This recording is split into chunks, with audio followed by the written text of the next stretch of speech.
जय श्रीराम.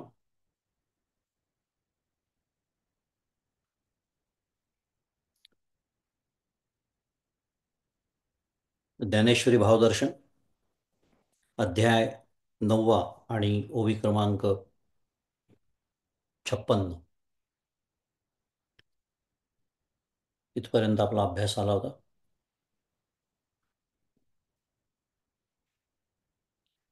मागच्याला आपण ओवी क्रमांक 50 ते 56 असा अभ्यास केला. अम, सातत्याने आपण पाहतो आहोत या 9व्या अध्यायाचं खूप महात्म्य आपण ऐकलं. माऊलींचा अत्यंत आवडता अध्याय आणि त्यातला दुसरा श्लोक जो आहे त्याच्यावरच्याच ओव्या आपण मागच्या वेळेला अभ्यासल्या होत्या. राजविद्या राजगुह्यम पवित्रम इदम उत्तमम. मी मुद्दाम पदविभागासह म्हणतो कारण सातत्याने भगवंतांनी जी विशेषणं वापरलेली आहेत त्या ज्ञानाची ती आपल्या हृदयामध्ये चित्तामध्ये आपल्या ठसावी. कशासाठी तर हे सगळं आपलं संसार जो रोज सुरू आहे, ज्याला अमेरिकेमध्ये शुद्ध मराठीत मंडे टू फ्रायडे म्हणतात. हे जे मंडे टू फ्रायडे जीवन आहे आपलं आणि मग नंतर सॅटर्डे संडे हे सगळे मराठी शब्द आहेत. सोमवार ते शुक्रवार, शनिवार रविवार आणि मग शनिवार रविवार आपले वेगळे कार्यक्रम असतात आणि सोमवार ते शुक्रवार कार्यक्रम ऑफिस ठरवतं, कार्यालय. आपल्याला त्याच्यावरती स्वातंत्र्य नाही. पण हेच अखंड आठवड्यामागून आठवडे, महिन्यामागून महिने, वर्षामागून वर्ष सुरू आहे.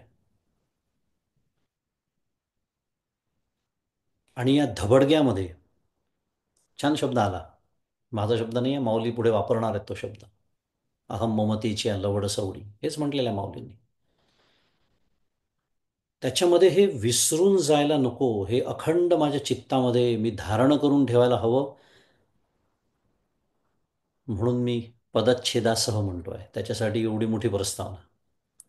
राजविद्या राजगुह्यम पवित्रम इदम उत्तमम प्रत्यक्षावगमम धर्म्यम सुसुखम कर्तुम अव्ययम. या प्रत्येक विशेषणाचा आपण अतिशय सविस्तर विचार केलेला आहे. कारण भगवंतांनी पुन्हा शुद्ध मराठीत त्या ज्ञानाचं मार्केटिंग करताना हे वापरलेले अर्जुनासाठी हे वापरलेले विशेषण आहेत. त्या ज्ञानाचं महत्त्व त्याच्या चित्तामध्ये ठसावं, त्याचं सगळं चित्त एकाग्र व्हावं. आता काय राज गुह्य आता भगवंत सांगणार आहेत याच्याकडे त्याचं लक्ष असावं इत्यादी या सगळ्या दृष्टिकोनातून भगवंतांनी इतकी सुंदर विशेषण त्या ज्ञानाच्या बाबतीत वापरलेली आहेत.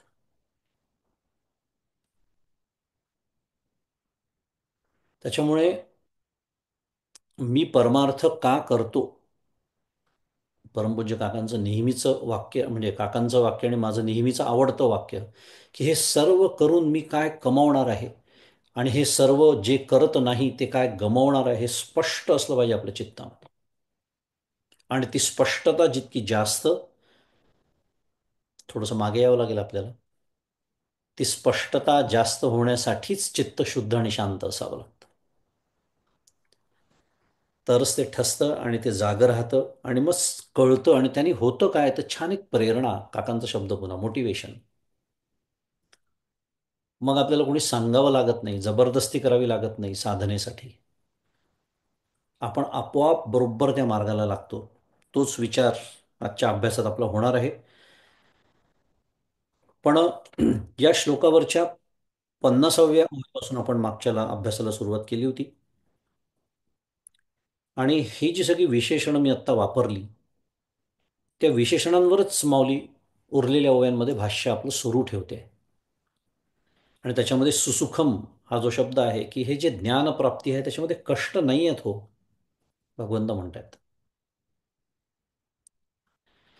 आता ज्ञानाचं प्रत्यक्ष ज्ञान, कारण अपयसयाची असा शब्द वापरलाय माऊलींनी, प्रत्यक्ष फावो लागे अपयसयाची. कारण प्रत्यक्ष ज्ञानासाठी काही करणेच नाही आहे, ते आपल्या कर्मफलाचा भाग नाही. अनेक वेळा आपण तो विचार केला. माऊलींनी थोडा वेगळा अर्थ घेतला 50व्या ओळीमध्ये, की भगवंताची प्राप्ती किंवा त्याचं साधन, तो प्रवास, त्या पायऱ्या, या दृष्टीने ते सुद्धा सुखकर आहे. कारण ती प्रेमयुक्त मधुर हरिभक्ती आहे. त्याच्यामध्ये कृपाळू श्रीगुरूंची संगती आहे, मधुर आत्मश्रवण आहे, इत्यादी सुखकारक साधनांनी तो मार्ग असा चढत जातो, असं माऊली म्हणते. ह्या दृष्टीने सुसुखम असा अर्थ माऊलीने केलेला आहे. पण हा सुसुख या दृष्टीने मला वाटतो का, हाच प्रश्न आहे. फार सुंदर निकष आहे तो. हे हे शिकत जायचे, हे बारकावे आपल्याला शिकत जायचे. कारण आता बरेच वर्ष झाले सुरू आहे आपला अभ्यास, इथपर्यंत आपण आता आलो पाहिजे, की मी अजूनही बुद्धीच्या पातळीवरतीच परमार्थ करतो आहे, का मला स्वतःला आता त्याची गोडी निर्माण झालेली आहे. आणि ज्याला गोडी निर्माण झाली आहे ना, त्याच्यासाठी सुसुखम.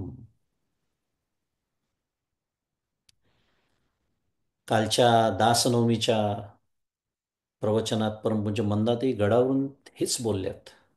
काय आपण गडावरती जातो, समर्थांचं स्थान आहे, दर्शनाला जातो, हे सगळं ठीक आहे, पण आपण साधक व्हायला तयार नाही आहे अजूनही. खूप अनेक विविध उद्देश असतात गडावर जाण्याचे. अगदी पावसाळ्यात गड छान दिसतो, आजूबाजूला हिरवगार असतं, मागे कास पठार पण आहे, तेही पाहणं होतं. इतक्या अत्यंत काय म्हणूया, साध्या पातळीपासून तर समाधीचं दर्शन होतं.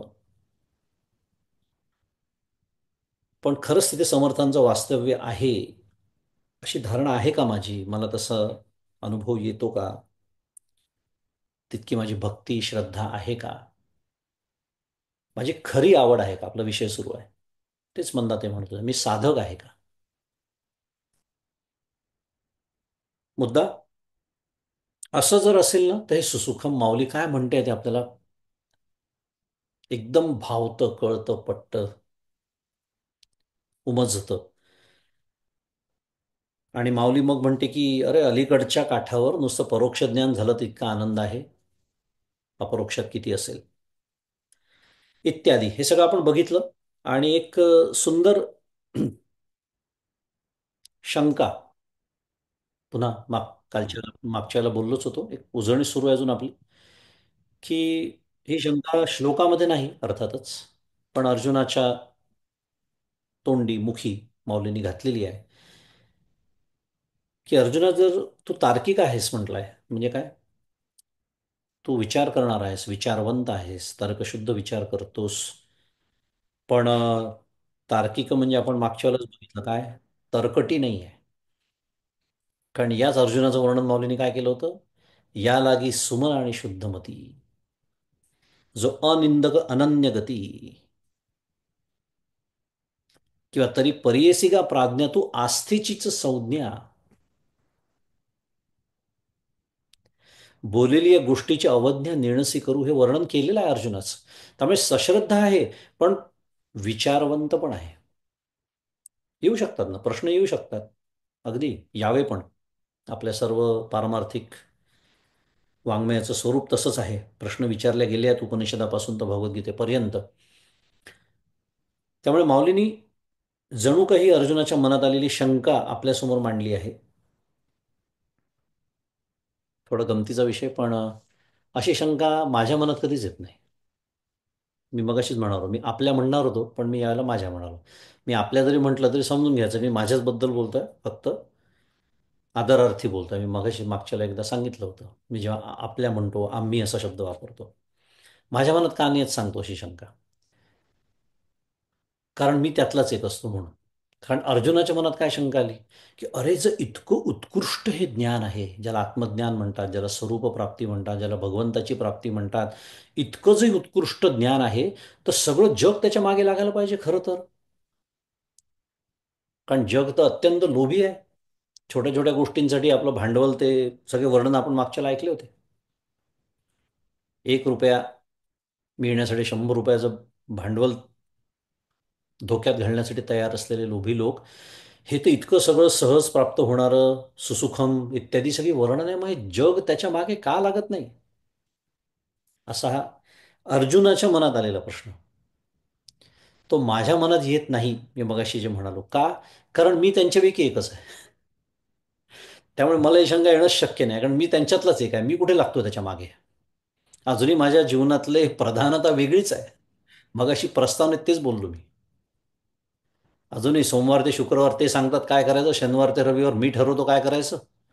आणि या सगळ्यात कुठेही परमार्थ नसतो. असलं असतं कुठेतरी. ते म्हणतात ना, मस्ट हॅव आणि नाईस टू हॅव. तर नाईस टू हॅव मध्ये असतो माझा परमार्थ, नेहमी नाईस टू हॅव मध्ये असतो, never in the must have. आणि म्हणून मला ही शंका येत नाही. गमतीचा विषय मी जसं म्हणालो, अर्जुनाला मात्र आली, कारण अर्जुन तसा नाही. त्याला आश्चर्य वाटलं की अरे, हे असं जर ज्ञान आहे, तर मग संपूर्ण जग याच्या मागे का लागत नाही. थोडक्यामध्ये मागच्या वेळेला मी बोललो होतो की माऊलींनी आपल्याला पुढच्या श्लोकाचं सुतोवाच करून दिलेलं आहे, की भगवंत पुढचा श्लोक का बोलणार आहेत. छान ज्ञानेश्वरीची ही एक पद्धत, म्हणजे शुद्ध मराठीत त्याला टेम्पलेट म्हणतो आपण, बघतोय की ज्ञानेश्वर महाराज नेहमी आपल्याला पुढच्या श्लोकाचं एक छान संगती लावून देतात. आणि मग त्याच्यानंतर आपण पुढचा श्लोकही मागच्याला थोडासा वाचला होता, पण आज पुन्हा एकदा वाचूया. तिसरा श्लोक. अश्रद्धधाना पुरुषा धर्मस्यास्य परन्तप, अप्राप्य मां निवर्तन्ते मृत्युसंसारवर्त्मनि. अश्रद्धधानः पुरुषा धर्मस्य अस्य परन्तप, पदच्छेद. अप्राप्य मां निवर्तन्ते मृत्यू संसार वर्तमनी.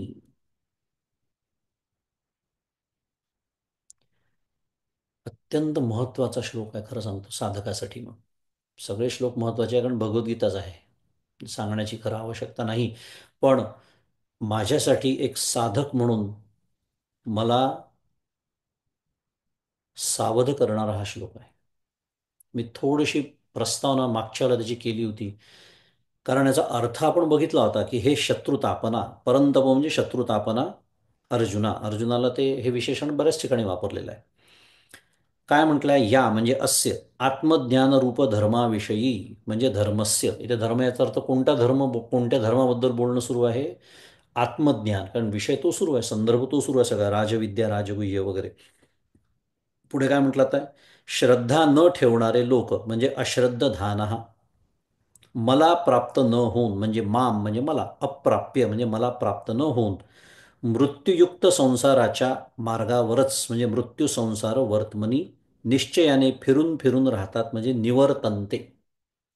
असा अर्थ आपण मागच्या वेळेला बघितला होता,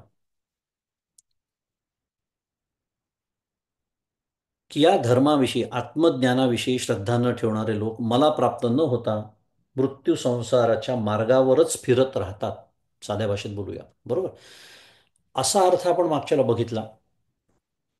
पण आज आपल्याला काय शिकायचं आहे आजच्या अभ्यासामध्ये, तर अश्रद्धधाना हा जो शब्द आहे इथे भगवंतानी वापरलेला, त्याचा आपल्याला छान विचार करायचा आहे. कशासाठी, तर त्याची व्यापकता लक्षात घ्यायची आहे. आणि म्हणून मी म्हणालो की वरवर जर हा श्लोक वाचला ना, तर असं वाटतं की हां ठीक आहे, कारण मी अश्रद्ध नाही. ते का असं वाटतं आपल्याला तेही सांगतो. मी अश्रद्ध नाही, बरोबर आहे आपल्या व्याख्येप्रमाणे, कारण नाही तर आपण पुन्हा शुद्ध मराठीत एवढा महत्त्वाचा prime time Saturday Friday evening, it's a party time. पण ते सगळं सोडून आपण भगवद्गीतेचा अभ्यास करतोय, ज्ञानेश्वरीचा अभ्यास करतोय, म्हणजे आपण अश्रद्ध तर नाही आहे माझ्या व्याख्येप्रमाणे. आपल्याला शिकायचं तेच आहे. आणि म्हणून मी म्हणालो की ही एक प्रकारची वॉर्निंग आहे आपल्यासाठी, कारण आचार्य त्याची व्याख्या सांगतात आहे की भगवंतांना कोणता अर्थ अपेक्षित आहे. बरं, हे आचार्यांनी तरी कसं ठरवलं, हाही प्रश्न येतो की नाही, की अश्रद्धधाना असं आचार्य असं का म्हणतात. याचं कारण त्याचा होणारा परिणाम पुढे भगवंतच सांगतात आहे, म्हणून मृत्यू संसार वर्तमनी निवर्तन्ते.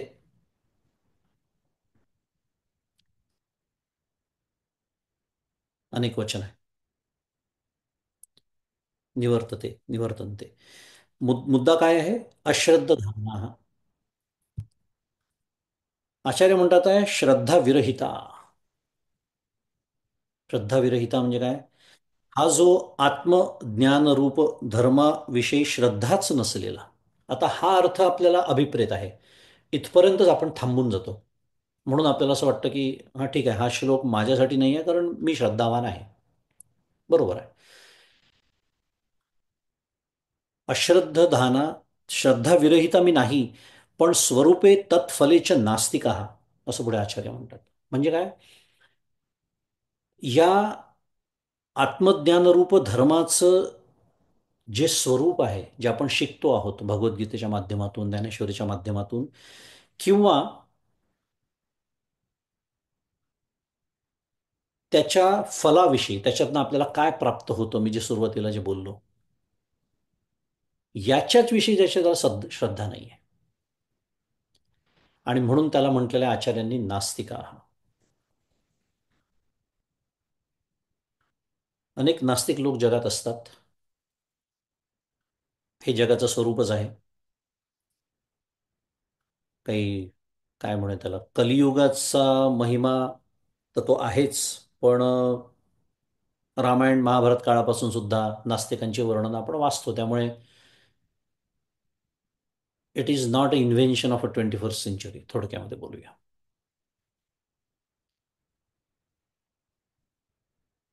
प्रश्न काय उपस्थित होतो की त्यांनी नास्तिक असावं का आस्तिक असावं, हा माझा विषय नाही आहे.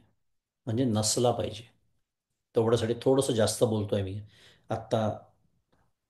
या श्लोकाचा विषय सोडून, संदर्भ तोच आहे पण विषय इथे नाही आहे. पण जाता जाता की परमपूज्य काकांचीच वाक्य आहेत हे, की नास्तिकाला आस्तिक करण्याचा प्रकल्प हातात घेऊ नका. कारण या नास्तिकांपैकी जेव्हा कोणीतरी माझा मित्र असतो, किंवा कोणीतरी आपला नातेवाईक असतो, बायको असते, नवरा असतो, फार जवळची नाती आहेत घराणी, आई वडील बहीण भाऊ, बाकी तर सोडूनच देऊ आपण, मी अगदी जवळच्या नात्यांबद्दल बोलतोय. शक्य आहे की नवरा नास्तिक आहे आणि बायको आस्तिक आहे, किंवा उलटही शक्य आहे, नवरा अत्यंत आस्तिक आहे आणि बायको पूर्ण नास्तिक आहे. अगदी शक्य आहे. मुद्दा माझा एवढाच आहे, या नास्तिकाला आस्तिक करण्याचा उपक्रम हातात घेऊ नका, असं परमपूज्य काका म्हणतात. ते का म्हणतात हा विषय आत्ता आपला नाही, तो फार मोठा विषय आहे. कारण मुळात ती व्यक्ती नास्तिक का आहे हे समजून घ्यावं लागतं. पण हे आपण समजून न घेता आपलं नातं आड येतं, आपले संबंध आड येतात, आपली त्या व्यक्तीबद्दल असलेली प्रीती, आसक्ती आड येते. आणि एक कुठेतरी मनामध्ये एक चांगली भावना पण असते की या माणसाचं भलं व्हावं. बरोबर आहे, त्या दृष्टीने बरोबर आहे. एक चार गोष्टी त्याला योग्य वेळी सांगून पण पाहाव्या. पण हा असा कसा ऐकत नाही, याची कशी कशी श्रद्धा नाही, याला मी कसं पटवू, शुद्ध मराठीत कन्व्हिन्स करू, या भानगडीत पडू नये. कारण परमपूज्य काकांचाच दृष्टांत पुन्हा, लाकडाचा ओंडका जाळण्यासाठी मशाल लागते, आपली असते उदबत्ती. तो ओंडका जळणार आहे का माझी उत्पत्ती विझणार आहे, याचा विचार करा. फार सुंदर दृष्टांत आहे तो. कारण तो नास्तिक मनुष्य त्यात हुशार असेल तर अजूनच कठीण परिस्थिती होऊन जाते. कारण तो असे असे तर्क मांडतो की आपला अभ्यास नसतो, आपल्याला त्याची उत्तर देता येत नाही, आपला बुद्धिभेद होण्याची शक्यता असते. कारण आपलाच कारण आपलाच नीट निश्चय झालेला नसतो अजून. आपलंच आपण अभ्यास अजून करत असतो, अभ्यासार्थी असतो. मग काय करायचं आहे? जो आस्तिक आहे त्याला आस्तिक म्हणजे आपण काय आहोत हे, म्हणजेच आपण सर्वजण, हे आपण पहिले समजून घ्यावं आणि शक्य असेल तर दुसऱ्याला समजावून सांगावं. कशासाठी बोललो आपण सगळं? की हे आत्मज्ञान, आत्मज्ञानाचा जो धर्म आहे, त्याचं जे स्वरूप आहे, त्याच्या ज्या सर्व औपनिषदिक प्रक्रिया आहेत, त्याच्याच विषयी ज्याला अश्रद्धा आहे. हे मी सगळं याच्यासाठी बोललो की असं होतं काही ठिकाणी, आपण विशेषतः कुठे चार चौघांमध्ये गेलो की चर्चा निघते, मग त्यात दोघं जण नास्तिक असतात. ज्याला बोलायचं आहे, ज्याला काही प्रश्न आहे, त्याला नेहमीसाठी विचारावं की काही श्रद्धेचे ना मूलभूत विषय असतात. आता विषय निघाला तर बोलूच या, कारण श्रद्धेबद्दलच बोलणं चाललंय.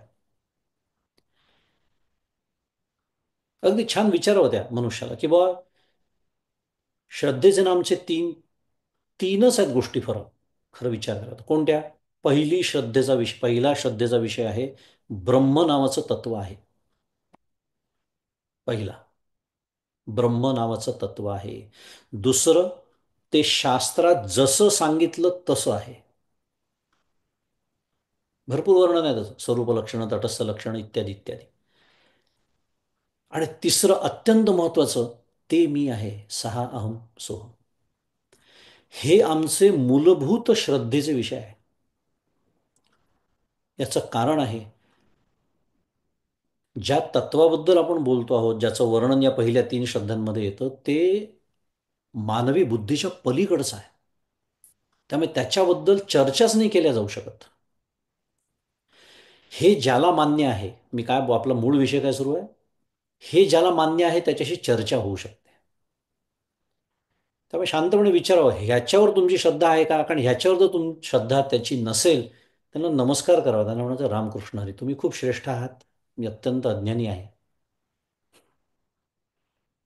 थोडक्यात चालू द्या तुमचं जे काही चाललेलं आहे, कारण तुम्हाला आस्तिक करणं हा माझ्या आयुष्याचं ध्येय नाहीच आहे. पण हे ज्याला मान्य आहे तरी काही प्रश्न आहेत, म्हणजे ज्याला शुद्ध मराठीत जेन्युइन क्वेश्चन्स असं म्हणतो आपण, प्रामाणिक प्रश्न आहेत, हां, मग चर्चा होऊ शकते. मग ईश्वर म्हणजे काय, मग निर्गुण निराकार, सगुण निराकार, सगुण साकार, इत्यादी इत्यादी, हे सगळं होऊ शकतं. पण हे मूलभूत श्रद्धेचे विषय आहेत, हे मान्य पाहिजे. हे ज्यांना मान्य नाही, हे मी का बोललो एवढं सगळं, ह्याला म्हणायचं आत्मज्ञान नावाच्या धर्माचं स्वरूप आणि त्याच्यातून होणारी फलप्राप्ती, सतघन चितघन आनंदघन, जे माझं स्वरूप म्हणजे आपल्या सर्वांचं स्वरूप, त्याची प्राप्ती. कारण त्या सुखासाठी तर धडपड चालली आहे सगळ्या जगाची. ह्याच्यावर ज्याची श्रद्धा नाही, त्याला म्हणायचं श्रद्धा विरहिता स्वरूपे तत्फलेच नास्तिका.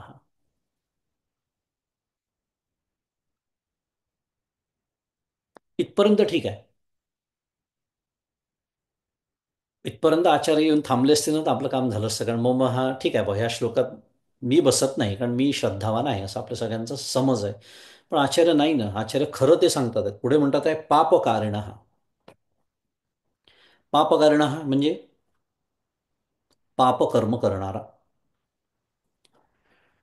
करायचं, मी आता फारसं बोलणार नाही, प्रत्येकाने आपल्या अंतःकरणाचा अभ्यास करत जायचं पुढे पुढे. पापकर्म आपण कायिक, वाचिक, मानसिक, तीन प्रकारचे असू शकतात.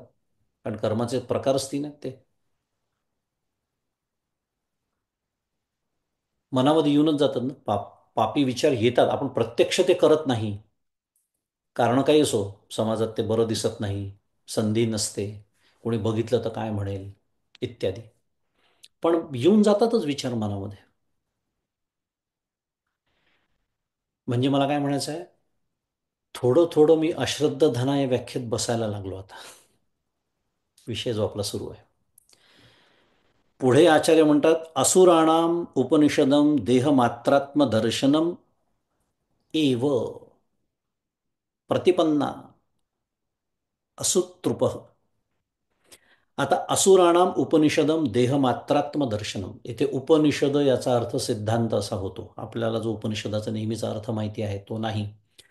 कारण असुराणाम उपनिषदम देहमात्रात्म दर्शनम म्हणजे काय, असुरांच्या सिद्धांतांचे अनुकरण करणारा. सरळ सरळ अर्थ आहे हा. इथे सुद्धा काय वाटतं, हा असुर, पुन्हा माझा काही संबंध नाही, पण मला दोन शिंग नाहीत. आपल्या डोक्यात असुर तेच बसलेले आहेत. ही व्याख्याच नाही आहे पुन्हा असुरांची. असुषु रमते इथे असुर, ही व्युत्पत्ती आहे. आणि तेच इथे सांगितलं आहे, काय, देहात देहमात्रात्म दर्शनम म्हणजे काय, देहालाच आत्मा समजणारे. आता आली का गडबड. सगळ्यात मोठा निकष, ज्याच्यामध्ये मी पूर्णतः नापास अनुत्तीर्ण होतो. आता आता करा, म्हणून मी म्हणालो, प्रत्येकाने आपापल्या अंतःकरणाची परीक्षा करावी. मी स्वतःला देह समजतो का? म्हणजे किंवा इथे शब्द वापरलाय, देहालाच आत्मा समजणे, म्हणजेच आत्मा म्हणजे मी. या दृष्टीने मी देहाला, मी देह आहे अशी माझी घट्ट समजूत अजूनही आहे का? आणि मग पुढची सगळी गाडी घसरगुंडी आलीच, जग सत्य, मी करता, मी भोगता, इत्यादी. कारण हे असुरांचे सिद्धांत आहे, आचार्य बोलतात. म्हणून मी असुषु रमते, देहामध्येच जो रमतो, रंगतो. कारण पुढे म्हटलेलंच आहे काय, एव प्रतिपन्ना असुतृपहा, त्यांचं अनुकरण करणारा आणि इंद्रिय लोलुप मनुष्य.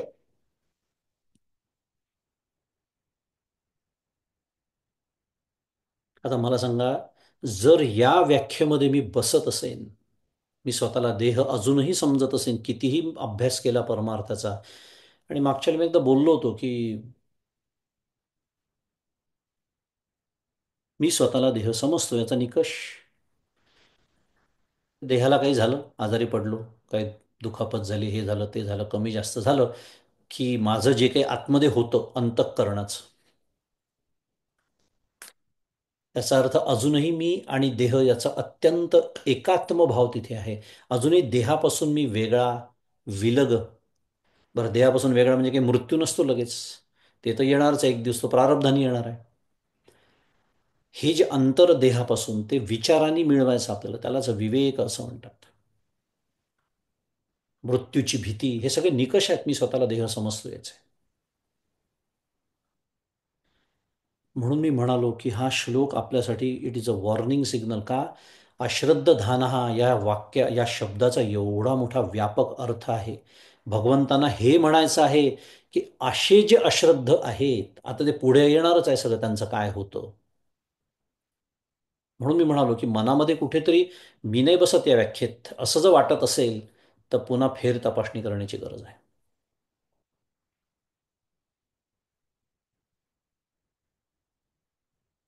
तेच पुन्हा परमपूज्य मंदाती कालच्या प्रवचनात म्हणत होत्या दासनवमीच्या. भगवंताला आपल्याला स्वतःला देऊन टाकायचं, आपलं मन त्याला देऊन टाकायचं आहे. आणि त्याला आपलं मन देऊन टाकणं याचा अर्थच देहबुद्धी ते आत्मबुद्धी करावी असं आहे. हे जेव्हा होईल तेव्हा मी खरं अश्रद्धाना या व्याख्येतून बाहेर पडीन, त्याची सीमारेषा ओलांडीन.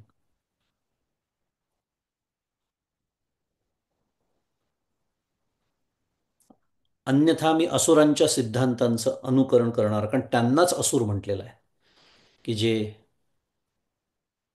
स्वतःला देह समजतात आणि देह समजल्यामुळे जग सत्य समजतात, आणि मग पुढचं सगळं त्यांचं जे वर्तन आहे ते असुरी वर्तनच असणार आहे. स्वाभाविकच आहे.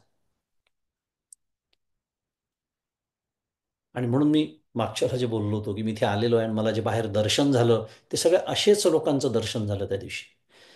त्यांना दोष देण्यात अर्थ नाही, ते बिचारे अज्ञानी आहेत. त्यांच्या कानावर कधी हे पडलंच नाही. त्यांना हेही कळत नाही की ते स्वतःला देह समजतात आहे, इतकी सहजता तिथे आहे.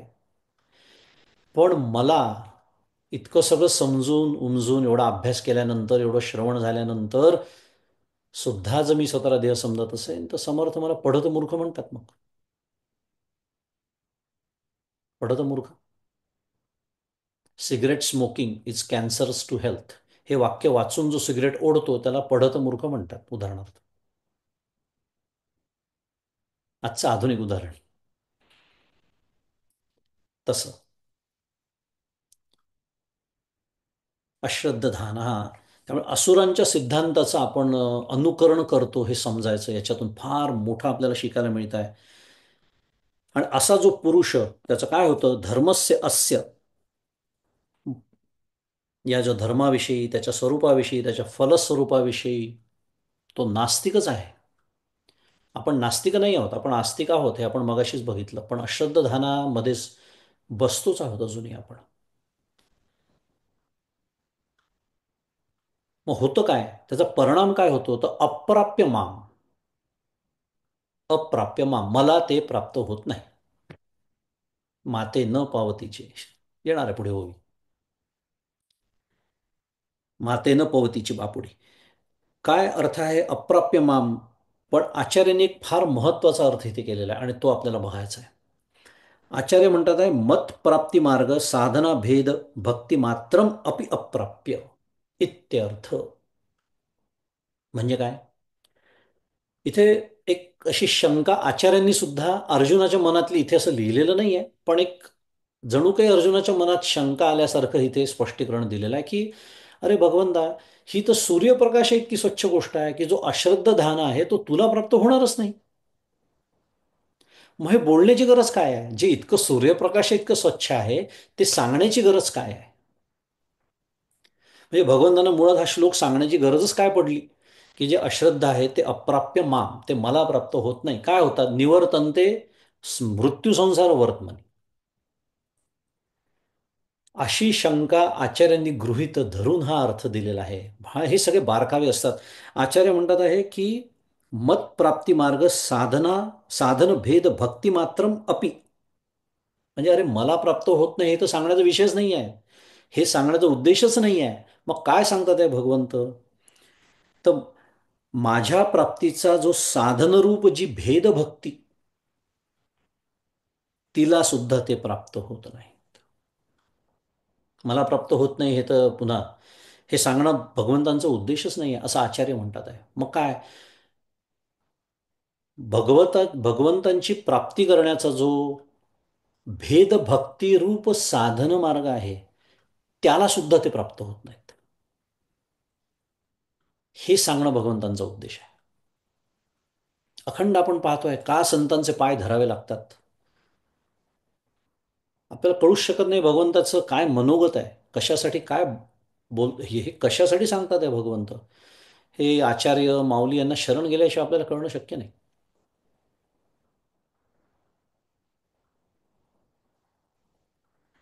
आणि मृत्यू संसार वर्तमनी, मग ते मला प्राप्त होत नाही, मग ते कोणाला किंवा कशाला प्राप्त होतात त्याचं उत्तर पुढे देऊन टाकलं. मृत्यू संसार वर्तमनी म्हणजे मृत्यू संसार तस्य वर्तम नरकतीर्यगादी प्राप्ती मार्ग. मग कुठे कशाला प्राप्त होतात? नरकाला जातात. तिर्यक आदी म्हणजे तिर्यक योनी म्हणतात बरं का. तिर्यक योनी म्हणजे काय? ज्यांची पाठ तिरपी असते त्यांना तिर्यक योनी म्हणतात. उदाहरणार्थ पक्षी असते की नाही, त्यांची पाठ तिरपी असते. कुत्र्यासारखी जमिनीला समांतर नसते. सरपटणारे प्राणी वेगळे. थोडक्यात आदी म्हटलेलं आहे म्हणजे फक्त काही तिर्यक योनीला जातात असं नाही म्हणायचं आहे. काही त्यातले नरकाला प्राप्त होतील, काही अशा खालच्या योनीला जातील, काही मनुष्य योनीला पण येतील, पण मला प्राप्त होणार नाहीत.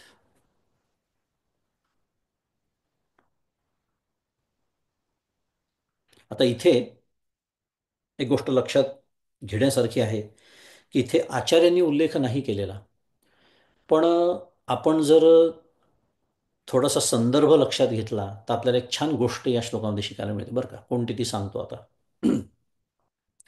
आचार्य काय म्हणतात आहे? अप्राप्य मामचा अर्थ पुन्हा एकदा अर्थ आचार्याने केला आहे. मत प्राप्ती मार्ग साधन भेद भक्ती मात्रम अपि अप्राप्य. आता इथे भेदभक्ती असा आचार्यांनी उल्लेख केलेला आहे. भेदभक्ती म्हणजे त्या भेदभक्तीला सुद्धा ते प्राप्त होत नाही, तर ते त्या मृत्यू संसार वर्तमनी म्हणजे त्या मार्गाला ते प्राप्त होतात असं आचार्य म्हणतात आहे. आता जर आपण थोडासा आधीच्या अध्यायाचा संदर्भ जर सोडला नाही, कारण तिसरा श्लोक सुरू आहे या अध्यायातला, तर आपल्या एक गोष्ट लक्षात येते. मी जसं म्हणालो हे कुठेही लिहिलेलं नाही आहे, हे आचार्यांनी असं स्पष्ट लिहिलेलं नाही, पण आपल्याला हे समजू शकतं की आचार्य सुद्धा काय म्हणतात आहेत, त्यांचं मनोगत काय आहे. तर भेदभक्तीनी जो मार्ग प्राप्त होतो, ज्याला देवयान मार्ग म्हणतात, ज्याला अर्चिरादी मार्ग म्हणतात, ज्याला आचार्यांनी स्वतः मागच्या अध्यायामध्ये क्रममुक्तीचा मार्ग सांगितलेला आहे. बरोबर? लक्षात असेल तर. कारण ते मृत्यू संसार वर्तमनीचे अधिकारी नाही, त्यांना क्रममुक्तीचे ते अधिकारी आहेत. क्रमाने कालांतराने त्यांना मुक्ती मिळणार आहे. त्याला सुद्धा ते प्राप्त होत नाहीत असं म्हणायला वाव आहे. आणि हा जो दुसरा मार्ग सांगितला मृत्यू संसार वर्तमनी, म्हणजे त्याला आपण धूम्र मार्ग किंवा पितृयान मार्ग जो आपण मागच्या अध्यायामध्ये शिकलो, नक्कीच म्हणता येऊ शकतो.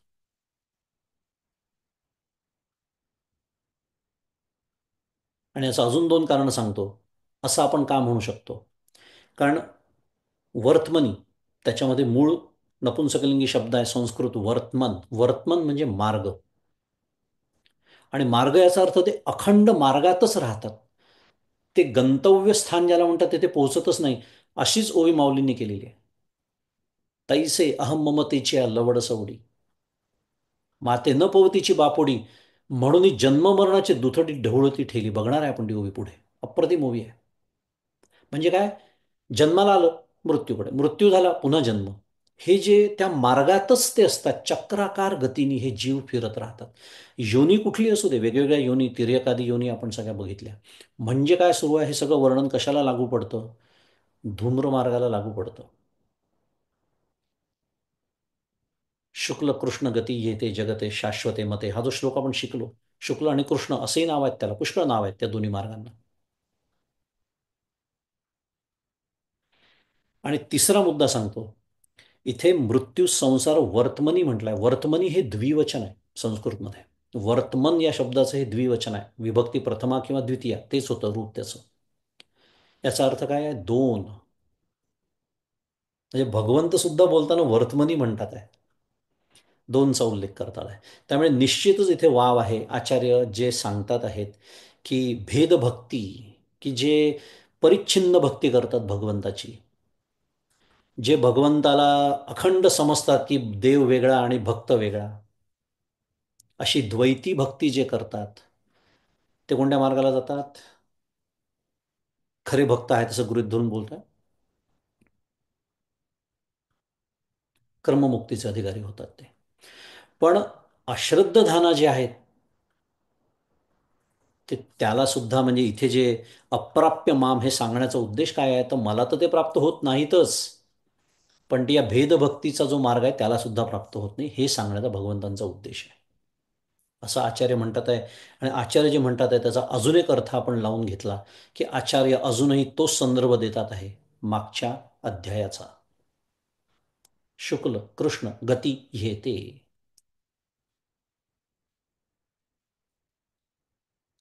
आणि म्हणून ते मृत्यू संसार वर्तमनी, त्या मार्गातच फिरत राहतात अखंड चक्राकार गतीने. एक जन्म झाला की मृत्यू, मृत्यू झाला की पुन्हा जन्म, पुन्हा मृत्यू, पुन्हा जन्म, पुन्हा मृत्यू. मला वाटतं छान एक सुंदर आशय आणि व्यापकता या श्लोकाची आपल्या लक्षात आली असेल.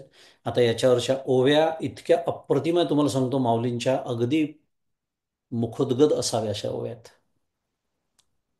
अत्यंत गोड.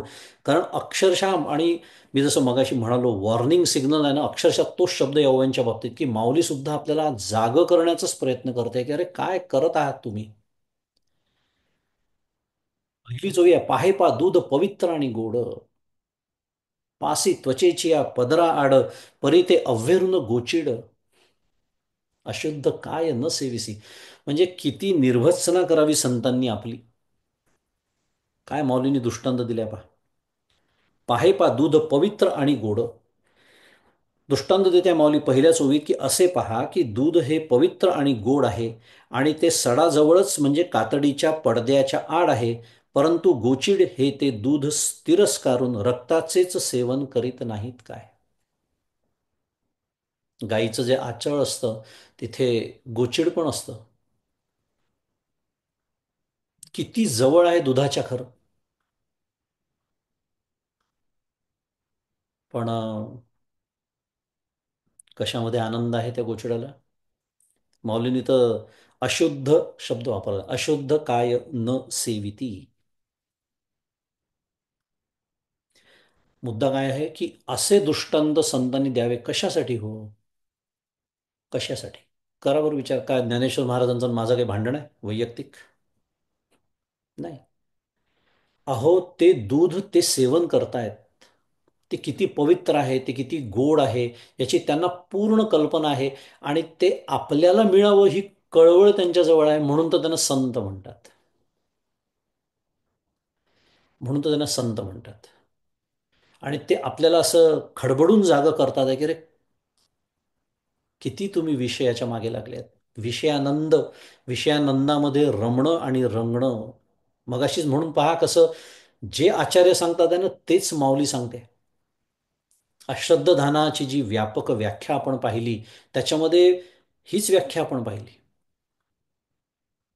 मगाशी आपण जे बोललो ना सगळं, असुराणाम उपनिषदम देहमात्रात्म दर्शनम. देह म्हणजे मी, हे जो समजतो तोच विषयामध्येच रंगतो, रमतो, अखंड विषयाच्या सुखाच्या मागे धावतो. आणि त्याला माऊली कोणाचा दृष्टांत देतात आहे? जणू काही गोचीड. कारण गोचीड कुठपर्यंत पोचतं, तर त्या अशुद्ध त्या रक्तापर्यंत असं. हे जे माऊलीने बरेच दृष्टांत दिले, आपण बघणारच आहे, पण या दृष्टांतांमधनं पण खूप शिकता येतं बरं. याच्यातनं आपल्याला हे शिकता येतं, ते सांगतात आहे, ही जी दरी या सगळ्या दृष्टांतांमध्ये एक सामान्य जी गोष्ट माऊली आपल्याला सांगते आहे, ती दरी आपल्या लक्षात आणून देते आहे, की अरे तुम्ही विषयानंदामध्ये रमत आहात आणि मी ज्या आत्मानंदाबद्दल बोलतो आहे, त्यातली जी तफावत आहे 180 डिग्री.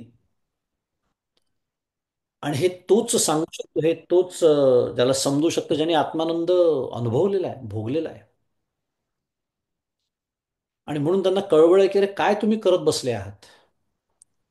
म्हणून माऊली असा दृष्टांत देऊन आपल्याला जागं करण्याचा प्रयत्न करते आहे. पुढे सुंदर दृष्टांत आहे पुन्हा, का कमलकंद आणि दरदुरी. दरदुरी म्हणजे बेडूक बरं का.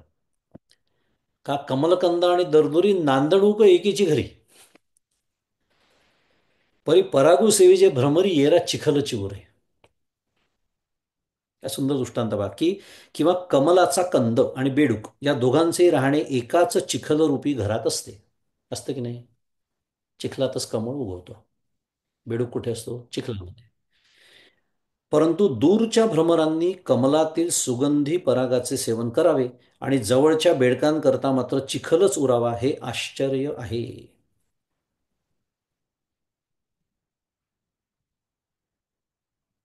पुन्हा घर एकच आहे, म्हटलं तर गोचिड सुद्धा तिथेच आहे. पासी त्वचेच्या या पदरा आड, पदरेच्या त्या त्वचेच्या आड म्हणजे इतक्या जवळ आहे त्या दुधाच्या. आपण काय पाहतोय? हे दृष्टांत आहेत बरं का. जवळ आहे, अधोरेखित, अंडरलाईन. तिथे तरी द्वैत आहे, निदान ते दूध वेगळं पिणारा वेगळा. इथे तर अद्वैतच आहे, तेच मी आहे. इतक्या जवळ आहे, तिथे जवळ शब्द सुद्धा शिल्लक राहत नाही, कारण जवळ शब्दामध्ये पुन्हा दोन गोष्टी येतात. एक ज्याच्या जवळ ते, जे जवळ आहे ते. जवळ म्हणजे इथे एक रूप असा अर्थ होतो. म्हणून म्हणलं ह्या दृष्टांतांमधून आपल्याला खूप गोष्टी शिकायच्या आहेत. ही दुसरी गोष्ट त्यातनं शिकायला मिळते, कमलाचा कंद आणि बेडूक. पुढे मौली म्हणते, नातरी निदैवाच्या परिपरी लोह्या ऋतलिया आहाती सहस्त्रवरी, परी तेथ बैसोनी उपवास करी का दरिद्रेची.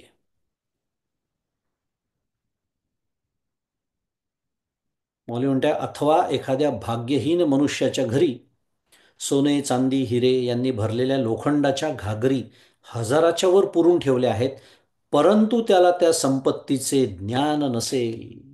अश्रद्धाना पुरुषा. तर तो त्या घरात बसून जसा उपवास करतो किंवा दारिद्र्याने जीवन जगतो. काय अप्रतिम दृष्टांत आहेत माऊलींचे, कारण इतके त्याचे सुंदर पैलू आहेत. कारण तुम्ही आस्तिक असा का नास्तिक असा, तुम्ही अश्रद्ध असा का श्रद्ध असा, सश्रद्ध असा, एक गोष्ट नक्की आहे. कोणती? प्रत्येकाच्या घरामध्ये सोने चांदी हिरे यांनी भरलेल्या लोखंडाच्या हजाराच्या वर घागरी आहे. म्हणजे काय? अहो, ज्या विषयानंद त्यातनं जे सुख प्राप्त होतं, तो सुखरूप आत्मा माझ्याच हृदयामध्ये आहे. पण आम्ही असे अभागी की त्याच्याकडे लक्ष न देता विषयाच्या मागे धावतो आहे अखंड, जन्मल्यापासून आज तागायत पर्यंत. आणि जर नाही हे समजलं तर उद्याही धावणार आहे. संसाराची कर्तव्य कर्म पार पाडणं वेगळं आणि विषयांच्या मागे धावणं वेगळं, दोन वेगळ्या गोष्टी आहे. म्हणजे काय उद्यापासून संन्यास घ्या असं सांगणं सुरू नाहीये. त्यातलं फक्त चित्त काढायचं आहे, मन काढायचं आहे. म्हणून म्हणलं की हे दृष्टांत सुद्धा माऊलींचे दृष्टांत आहेत शेवटी. त्यामुळे इतकं छान पैलू आहेत त्यातनं शिकण्यासारखे, की जसं तो भाग्यहीन मनुष्य आहे आपल्याला कळू शकतं की त्याला माहितीच नाही की जमिनीतच हे सगळं पुरलेलं आहे त्याच्या घरातच. म्हणून तो दारिद्र्य आणि त्या दारिद्र्याचा अर्थ हा दृष्टांत आहे. आपण आपल्याला लावून घेताना काय करायचा त्याचा अर्थ? दुःख भोगतो की नाही आपण? रोजच्या पातळीवरती दुःख भोगतोय. यश मिळालं, आनंद. अपयश, दुःख. मान मिळाला, आनंद. अपमान झाला, दुःख. मनासारखं घडलं, सुख. मनासारखं नाही घडलं, दुःख. अखंड सुख दुःख सुख दुःख याच हेलकाव्यात माझं जीवन सुरू आहे. आणि हे जोपर्यंत सुरू आहे, रोजच्या पातळीवरती जोपर्यंत मला दुःख प्राप्ती होते आहे, या ना त्या कारणाने होते आहे, कमी अधिक प्रमाणात होते आहे, कमी अधिक तीव्रतेने होते आहे. याचा अर्थ मला जरी बुद्धीच्या पातळीवर कळलेलं असलं, काय, की माझ्याही घरात सोने चांदी हिरे यांनी भरलेल्या हजारांच्या वर घागरी आहेत, तरीही अजून त्या अनुभवाच्या मी जवळपास नाहीये.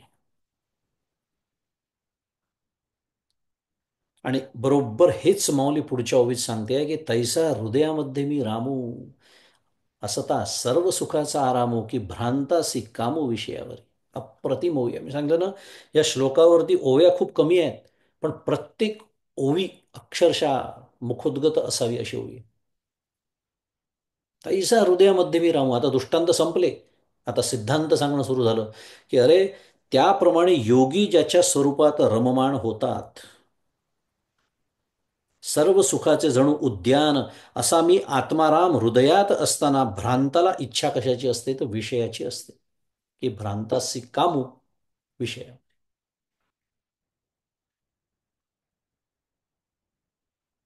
कारण अखंड मी दुःख भोगतोय, कारण प्रतिकूल गोष्टी घडतात आहेत जीवनात.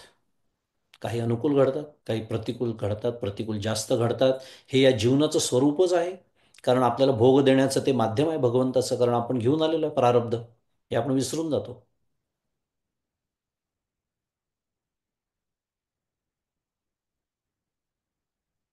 आणि त्या अनुकूलतेसाठी मी विषयाच्या मागे लागतो. कारण माझा समज असा आहे की विषय जेवढे जास्त, तेवढं सुख जास्त. जेवढा पैसा जास्त, उदाहरणार्थ, म्हणून तर मला दुःख होतं ना. कारण कंपनी किती देते? 2%, 4%. शुद्ध मराठीत रेज आपण ज्याला म्हणतो, पगारवाढ. माझी अपेक्षा असते 7-8%ची, 10%, 12-15, जे काय असेल ज्याची त्याची. का? कारण माझा अजूनही समज असा आहे, माझ्याकडे जेवढे आहेत त्याच्यापेक्षा मला जास्त. का? त्यातनं आनंद, मला सुख जास्त मिळेल असा माझा कुठेतरी अजूनही समज आहे. विचारा ज्यांना. मी समजा डायरेक्टर आहे, माझ्या कंपनीमध्ये व्हाईस प्रेसिडेंट असतो की नाही? असतो. त्याचा पगार माझ्यापेक्षा कितीतरी जास्त असतो. त्याला विचारायचं. कारण माझं जर तर्क जर बरोबर असेल, तर तो व्हाईस प्रेसिडेंट जगातला सगळ्यात सुखी माणूस पाहिजे. सीईओ तो म्हणजे परमेश्वरच. बोला त्यांच्याशी जाऊन. काय प्रमाण आहे हो तुमच्या आयुष्यात सुखाचं आणि दुःखाचं? प्रामाणिक असतील तर सांगतील. याचा अर्थ आपलं गणित चुकतंय की नाही कुठेतरी? सुखाची साधनं जेवढी जास्त, पैसा हे सुखाचं साधन आहे. अशी अनेक साधनं आहेत सुखाची, आपल्या प्रत्येकाची व्याख्या वेगवेगळ्या आहेत. ते जेवढी जास्त तेवढं सुख जास्त. चुकतंय ना गणित कुठेतरी, हे माझेच अनुभव मला सांगतात आहे. वेदांत शास्त्राची, भगवद्गीतेची गरजच नाही. म्हणून म्हणून तर मला भ्रांत म्हणते या माऊली. इतकं सगळं कळून सुद्धा तेच करतो मी. उद्या सकाळपासून पुन्हा त्याच कामाला लागणार मी. तोच कार्यक्रम. पण शनिवार रविवार महत्वाचे दिवस आयुष्यात तयारच आहेत आत्तापासून. काय करायचं आहे? आणि मी मगाशीच म्हणालो, त्यात परमार्थ कुठेतरी नाईस टू हॅव मध्ये आहे, बाकी सगळं मस्ट हॅव मध्ये आहे. आणि नाईस टू हॅव पर्यंत आपण त्या यादीपर्यंत कधी पोहोचतच नाही. गेला तो शनिवार, गेला. मग आचार्य सांगतातच आहेत त्यांच्या स्तोत्रामध्ये, आयुर्नाश्यती प्रतिदिनम याति क्षयम यौवनम, प्रत्यायांती गतः पुनर्न दिवसा कालो जगत भक्षका. आचार्य बोलतात आहे शिवा पराधक्षमापण स्तोत्रामध्ये. गेला काळाने भक्षण केला एक दिवस. गेलेला पैसा पुन्हा कमवता येईल, पण गेलेला दिवस पुन्हा कोणालाही आयुष्यात आणता येत नाही, कोणालाच नाही. काळाचं चक्र उलटं नाही फिरू शकत. पैसा एक वेळ ठीक आहे, धंद्यात नुकसान झालं, काही झालं, या नोकरीमध्ये पगार कमी आहे, दुसरी नोकरी बदलता येते, पगार पैसा कमवता येतो, वेळ नाही कमवता येत कोणाला. गेला तो शनिवार, गेला तो रविवार, गेला पुन्हा सोमवार ते शुक्रवार हाटगाडगं सुरू झालं. पुन्हा शनिवार रविवार, महिन्यामागून महिने, वर्षामागून वर्ष. आणि तरीही ओवी मला पाठच आहे, कोणती? तैसा हृदयामध्ये मी राम. असा तर सर्व सुखाचा आराम. विचार करण्यासारखी गोष्ट आहे. भ्रांत मला म्हणते माऊली, अजूनही माझी ओढ बाहेरच आहे. समर्थ तेच सांगतात आहे, अंतर्भ्रष्ट तितके बुडले, अंतर्निष्ठ तितके तरले. सगळे संत एकच गोष्ट सांगतात, त्यात आश्चर्य काहीच नाही. आणि हे अजून स्पष्ट करण्यासाठी माऊली पुढे म्हणते, बहु मृगजळ देखुनी डोळा, थुंकी जे अमृताचा गिळीता गळाळा, तोडीला परिस बांधिला गळा, शुक्ती का लाभे. काय माऊलीने बोलावं खरंच. ज्ञानेश्वर महाराज म्हणतात आहे की डोळ्यांनी पुष्कळ मृगजळ पाहून अमृताचा घोट गिळता गिळता थुंकून टाकावा. तोंडामध्ये अमृत आहे, समोर मृगजळ दिसलं, असं वाटलं अरे बापरे किती मोठं पाणी आहे, काय करता हा. माझ्या तोंडामध्ये जो घोट आहे तो अमृताचा आहे न कळल्यामुळे. असं वाटतं एवढं मोठं आहे सगळं. त्यामुळे तो तोंडातला घोट थुंकून देतो कशासाठी? त्या मृगजळाकडे पाहून. काय सुरू आहे? दृष्टांत सुरू आहे. विषय सुखाकडे बघून तैसा हृदयामध्ये मी रामो, सांडूनी राम आनंद घन. समर्थ बोलतात, हेच सांगतात आहे समर्थ, सांडूनी राम आनंद घन. अरे ते आनंद हवाय ना तुला, मग तो हृदयतस्त आहे तुझ्या. त्याचे मार्ग सांगतायत संत, शास्त्र शिकवत आहे कसा प्राप्त करायचा.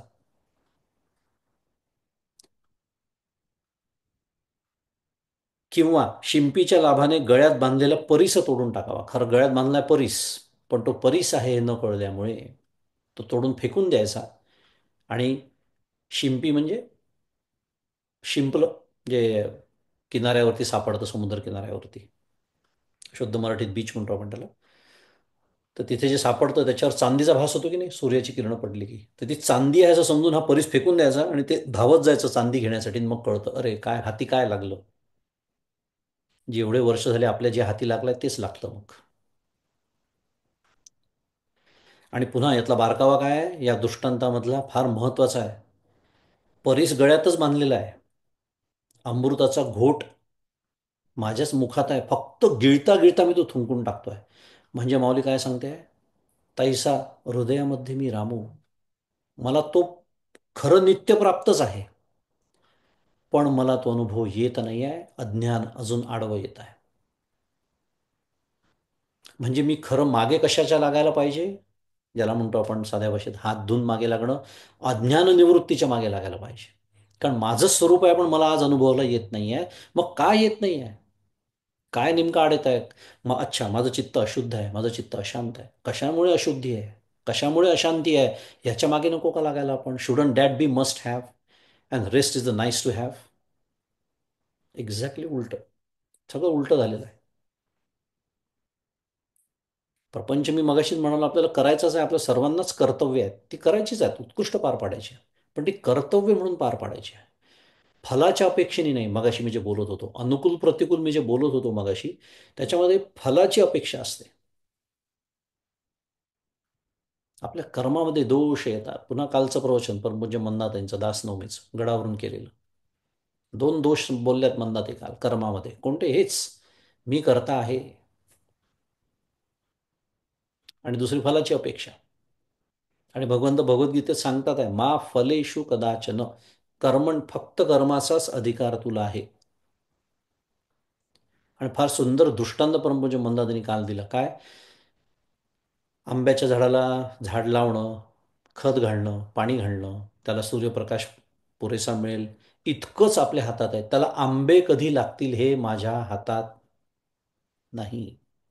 काय सुंदर सोप्या भाषेत सांगितलं की नाही मंदातांनी. काही झाडांना 3 वर्षात लागतात, काही ना 5, काही झाडांना 20 वर्षांनी, काही झाडांना आंबे लागतात. ते आपल्या हातातच नाही आहे, कारण फळ आपल्या हातात नाही.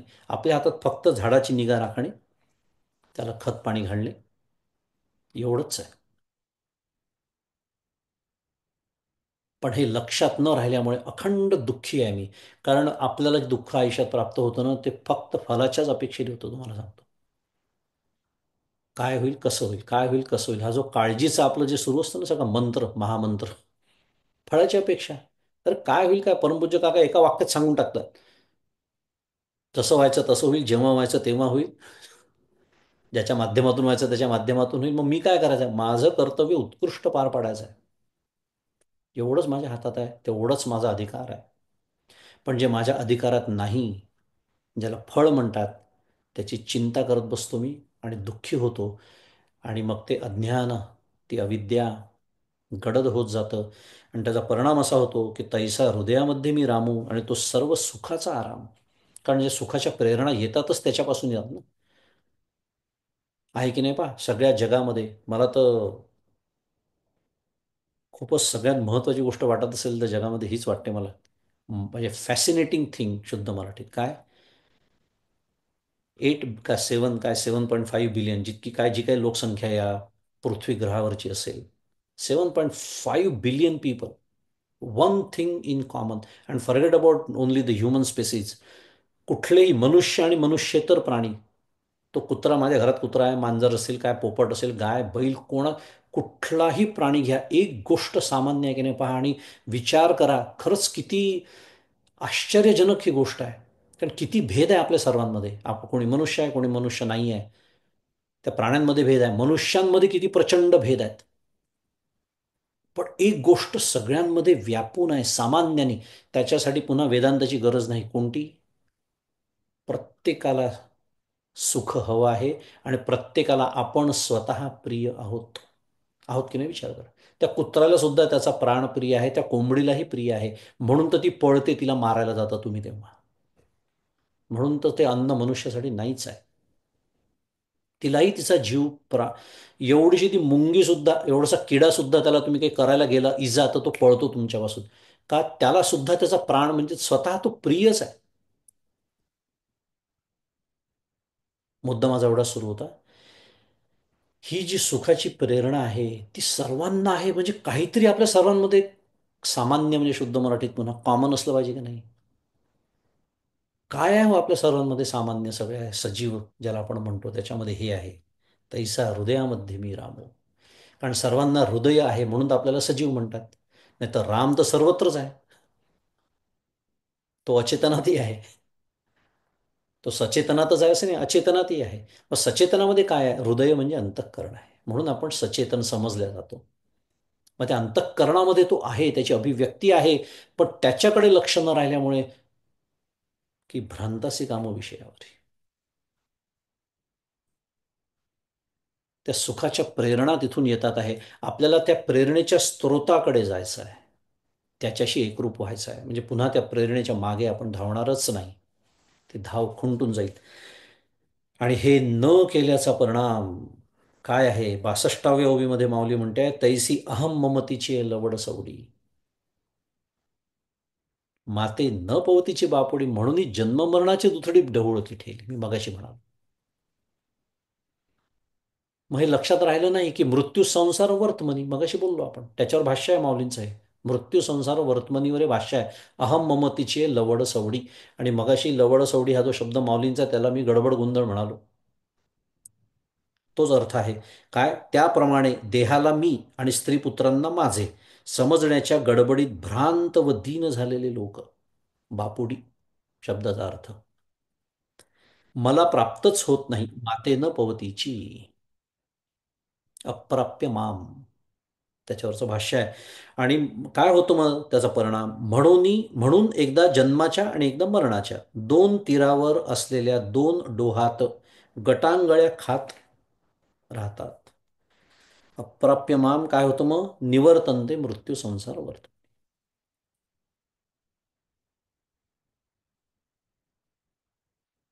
हे जीवनाचं सत्य आपल्यासमोर संत मांडत आहे.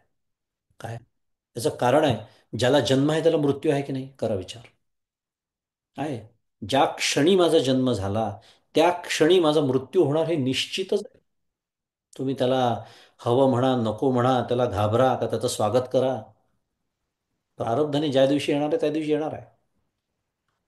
घाबरायचं कशाला, जे येणारच आहे. आणि पुन्हा देहाचा, आणि म्हणून मी जन्मालाच आलेलो नाही आहे हा अनुभव आपल्याला घ्यायचा आहे. तेव्हाच फक्त या देहाच्या मरणाचं दुःख आणि भीती जाणार आहे. जे समर्थ मनाच्या श्लोकात माझा आवडता श्लोक नेहमीच मी सांगतो. भय व्यापिले सर्व ब्रह्मांड आहे, भयातीत ते संत आनंद पाहे. त्यांनी त्या आनंदाचा अनुभव घेतलेला आहे. देह असो अथवा जाओ, आम्ही तो वस्तूची हो आहो, माऊली म्हणते आहे.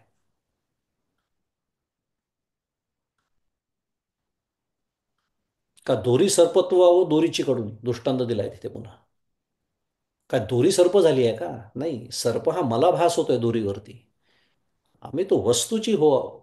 हा अनुभव ज्याला येतो तो मग देह असो अथवा जावो, किंवा आम्ही जातो अमुच्या गावा, अमुचा राम राम घ्यावा असं म्हणण्याची ताकद येते. कारण मी जन्माला, म्हणून मी म्हणालो मला मृत्यू नाही असा विचार करण्यापेक्षा खरं योग्य विचार हाच आहे. मी जन्मालाच आलेलो नाही, सुरुवात तिथून करायची. कारण मी जन्मालाच आलो नसेल तर मला मृत्यू कसा आहे. पण जो समजतो मला जन्म मिळालेला आहे, म्हणजेच मी देह आहे, आली गाडी पुन्हा तिथेच. म्हणजेच अश्रद्ध धान हा.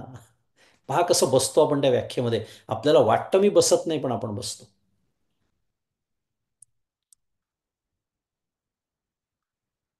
त्यामुळे देहाला मी, आणि मी एकदा देहाला म्हटलं की पुढे माऊलीने म्हटलंच आहे, अहम आलं की ममता आलीच. मग ममता कोणाची? मी आणि माझे. मग माझे कोणी असो, स्त्री पुत्र घर दार नातेवाईक, आपलं जे काही छोटंसं विश्व असतं ते सगळं. यांना माझं समजण्याच्या गडबडीत काय होतं, भ्रांत आणि दीन होतात लोक. बापुडी म्हटलं काय, माऊलींचे शब्द एक एक शब्द अभ्यासण्यासारखा आहे, तुम्हाला सांगतो. आपल्याला आपल्याकडे पाहिल्यानंतर संतांना कीव येते हो आपली. कारण त्यांना, म्हणून ते दृष्टांत माऊली देते की तुम्हाला तेच प्राप्त आहे जे मला प्राप्त झालेलं आहे, पण तुम्हाला ते कळत नाही आहे. अजूनही तुम्ही गोचिडासारखे अशुद्ध रक्तच पित आहात, दुधाच्या इतक्या जवळ असून, जे पवित्र आणि गोड असं दूध आहे.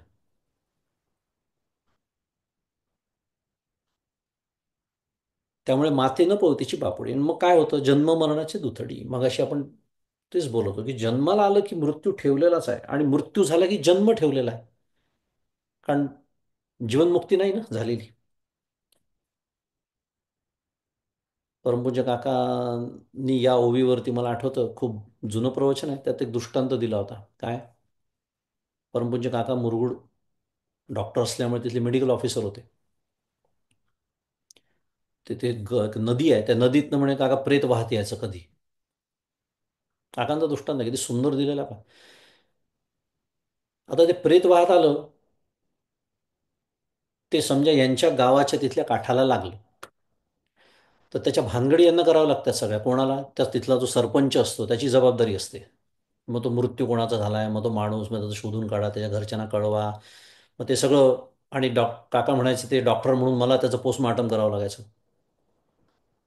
मग हे काय करायचे, एक काठी घेऊन यायचे आणि त्या प्रेताला असं ढकलून द्यायचे. म्हणजे काय, नदीमध्ये वाहत वाहत दुसऱ्या गावाला जाईल, ती जबाबदारी पुढच्या गावाच्या सरपंचावरती. हे काकांनी काय सांगितलं, परमपूज्य काकांनी याच्यासाठी सांगितलं, दोन्हीही काठावरचा नको असलेला पाहुणा. हा उद्देश होता काकांचा, हा दृष्टांत सांगण्याचा. कारण त्या पलीकडच्या गावातला सरपंच काय करायचा, मग तो काय करायचा, तो सगळं करायचा का त्याचं औपचारिकता? नाही, तोही तेच काम करायचा. म्हणजे ना या काठावर तो हवाय, ना त्या काठावर तो हवाय. आता हा झाला दृष्टांत. माझ्या बाबतीत एक जीव म्हणून मी याही काठावर नको आहे, म्हणून जन्म आला की मृत्यूच्या काठाकडे ढकलायला सुरुवात. कल्पना करा ना, एवढंसं बाळ असतं एक दिवसाचं, आपण किती छान कौतुक करतो. पण त्याचं सुद्धा जीवनातला एक दिवस संपला की नाही आयुष्यातला. एक तर एक बाळ 2 दिवसाचं झालं, गेला की नाही एक दिवस आयुष्यातला त्याच्या. बरं, मृत्यू झाल्यानंतर तरी सुटता येत आहे का? नाही. पुन्हा जन्माच्या काठाकडे ढकलायला सुरुवात. म्हणजे काय, दोन्ही काठांवर नको असलेला पाहुणा झालेलो आहोत आपण. किती मानाचं असावं हे जिणं, असं परमपूज्य काका प्रश्न विचारतात. संत असेच प्रश्न विचारतात आपल्याला.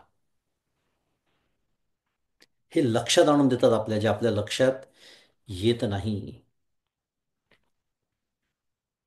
बरं, माते न पवतीची बापुडी असं म्हटलं तर खरी भगवंतानी. कारण अप्राप्य माम, मला नाही ते प्राप्त होत. मग मला प्राप्त होत नाही म्हणजे मी काही खूप असं कुठे जाऊन लपलेला आहे का? अशक्य आहे का मला प्राप्त करून घेणं? काय म्हणते माऊली पुढच्या ओळीत? अत्यंत महत्वाची पुन्हा म्हणलं ना, अप्रतिम ओव्या आहेत. येरवी मी तरी कैसा मुखाप्रती भानू का जैसा, कही नसे न दिसे ऐसा वाणीचा नव्हे.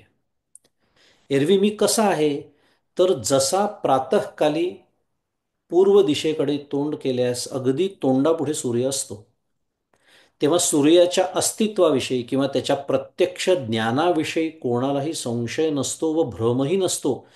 तसे माझे अस्तित्व आणि स्वयंप्रकाशत्व स्पष्ट आहे, म्हणून मी कधी नाही आणि भासत नाही या बोलण्याचा असा विषयच होत नाही.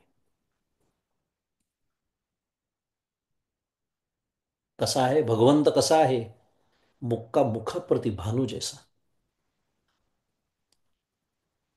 सकाळच्या वेळेला सूर्य उगवल्यानंतर पुस्तक उघडतो का आपण? डॉक्युमेंटेशन. सूर्य कसा आहे, कुठे आहे का नाही, दिसतोय समोर. ढळढळीत नुसता तो दिसत नाही, त्याच्या प्रकाशात अख्खं जग दिसत आहे. हाही बारकावा आहे बरं का त्याच्यामध्ये. तमेव भान्तमनुभाती सर्वम, तस्य भाता सर्वम इदम विभाती. सांगताय उपनिषद, बोलताय आपल्याशी.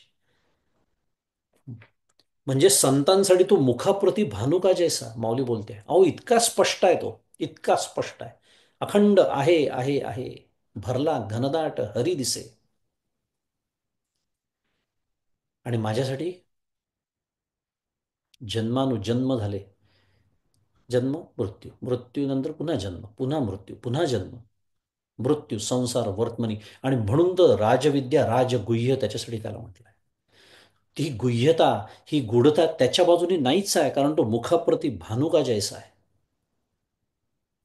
इतका भगवंत स्पष्ट, अखंड, सदा सर्वदा राम सन्निध आहे म्हणतात की नाही समर्थ. कृपाळूपणे अल्पधारिष्ट पाय, सदा सर्वदा राम सन्निध आहे.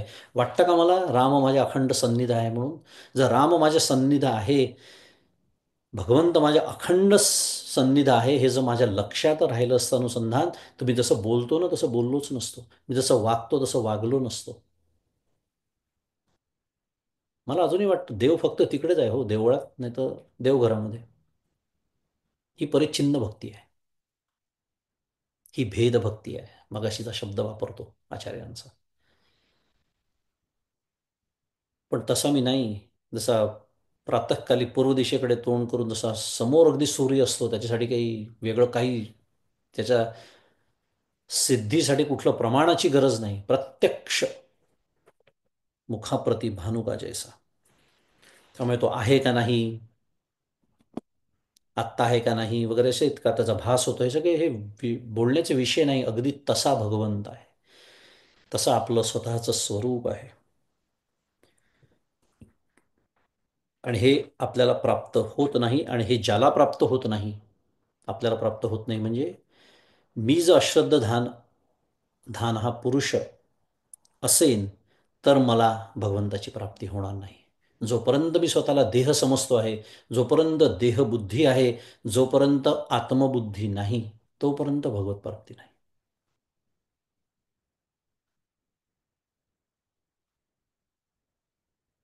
देहबुद्धी केली बळकट आणि ब्रह्म पाहो गेलं धीट.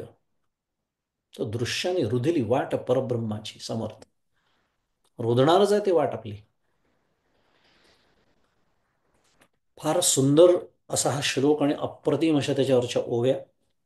63 क्रमांकाची ओवीपर्यंत आपण आलो. आजचा आपला अभ्यास इथे पूर्ण झाला, आपली वेळ झालेली आहे. श्लोक क्रमांक 4, जो पुढचा श्लोक आपल्यासमोर येणार आहे, इथून आता ही राजविद्या आणि राजगुह्य आता भगवंत सांगायला सुरुवात करतात आहे, स्वतःचं स्वरूप. त्याचा अभ्यास आपण पुढच्या सत्रामध्ये करू. आणि या श्लोकावरचं गीता दीपस्तंभावरचं छोटंसंच विवेचन आहे परमपूज्य काकांचं, ते आपलं राहिलं आज, ते आपण पुढच्या वेळेला सर्वप्रथम घेऊया आणि मग पुढच्या श्लोकाकडे वळू. आणि आजचं हे चिंतन सद्गुरूंच्या चरणी अर्पण करू. थांबूया. श्री सद्गुरुनाथ महाराज की जय.